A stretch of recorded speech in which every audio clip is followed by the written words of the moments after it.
welcome you in India's best learning platform, Upcoming IAS, and today we are going to deal with some current affairs issues. And the topic of the discussion for today is Financial Action Task Force, that is FATF. I hope you all are doing well. So without doing any further delay, let's jump into the video. And students, first of all, we will discuss why this is in news. So this is a news because जो पाकिस्तान है वो FATF की grey list से बाहर हो गया है अब, जो कि वो 4 सालों से FATF की ग्रे लिस्ट में था 2018 से, क्योंकि उसके ऊपर चार्जेस थे कि वो टेरर फाइनेंसिंग करता है, वो टेररिस्ट को बढ़ावा देता है और वो मनी लॉन्ड्रिंग के केस में भी बहुत बार पकड़ा गया है करप्शन को इंक्रीज करने के चक्कर में। तो हम वन बाय वन सब समझेंगे कि ग्रे लिस्ट क्या है और FATF क्या है। तो हम सबसे पहले FATF के बारे में जानते हैं कि FATF है क्या। स्टूडेंट्स, ये एक इंटर गवर्नमेंटल बॉडी है जिन्होंने इंटरनेशनली स्टैंडर्ड सेट करे हुए हैं। जो भी इसके मेंबर हैं उन्होंने इसके स्टैंडर्ड सेट करे हुए हैं किस चीज़ के लिए कि जो भी इंटरनेशनली फाइनेंशियल क्राइम्स होते थे ना, फाइनेंशियल क्राइम्स मीन्स जो पैसों को लेके क्राइम्स होते थे कि आपने टेररिस्ट को फंड करना है, टेररिस्ट फाइनेंसिंग करनी है उसके लिए, या करप्शन के लिए अगर आप फंड करते हो, मनी लॉन्ड्रिंग करते हो, मीन्स आप ब्लैक मनी को वाइट मनी में कन्वर्ट करते हो, तो इन सब चीज़ों के लिए इन्हें फाइनेंशियल क्राइम्स बोलते हैं। तो इन सब चीज़ों के लिए इन्होंने स्टैंडर्ड सेट करे हैं और क्योंकि इसमें बहुत सारी कंट्रीज़ हैं तो इसलिए इंटरनेशनल स्टैंडर्ड्स हैं। और ये 1989 जुलाई में बना था, G7 के समिट जो हुआ था उसके द्वारा ही बना था, पेरिस में समिट हुई थी G7 की। और इनिशियली ये मनी लॉन्ड्रिंग के केसेस को ही हैंडल करता था, बाद में इसमें और चीज़ें ऐड ऑन होती रहीं।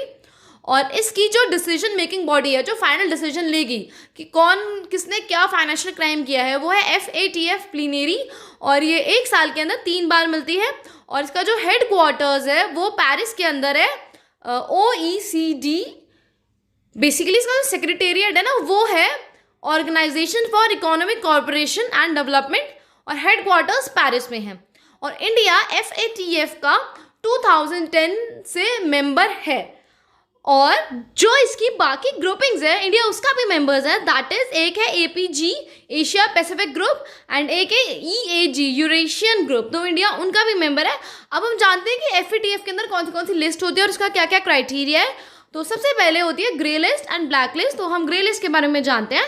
तो ग्रे लिस्ट वो बताती है, उन कंट्रीज़ के बारे में बताती है जो टेररिस्ट फाइनेंसिंग के लिए या फिर मनी लॉन्ड्रिंग के लिए जिन कंट्रीज़ को माना जाता है कि ये ऐसा कर सकती हैं, और इन्हें फिर वार्निंग दी जाती है उन कंट्रीज़ को कि आप ब्लैक लिस्ट के अंदर आ जाएंगी अगर कोई भी आपके लिए जो है वो सॉलिड प्रूफ मिला। और जिनको ग्रे लिस्ट में ऐड ऑन कर दिया जाता है उन पे भी फिर वॉच रखा जाता है कि क्या ये कोई ऐसी फाइनेंसिंग वाले क्राइम तो नहीं कर रहे। और अभी तक पाकिस्तान था 4 सालों से, अब वो ग्रे लिस्ट से बाहर आ चुका है। बट जो रेस्ट कंट्रीज़ हैं जो ग्रे लिस्ट में हैं वो हैं Syria, Turkey, Myanmar, Philippines, south Sudan, Uganda और येमेन भी है स्टूडेंट्स ग्रे लिस्ट के अंदर।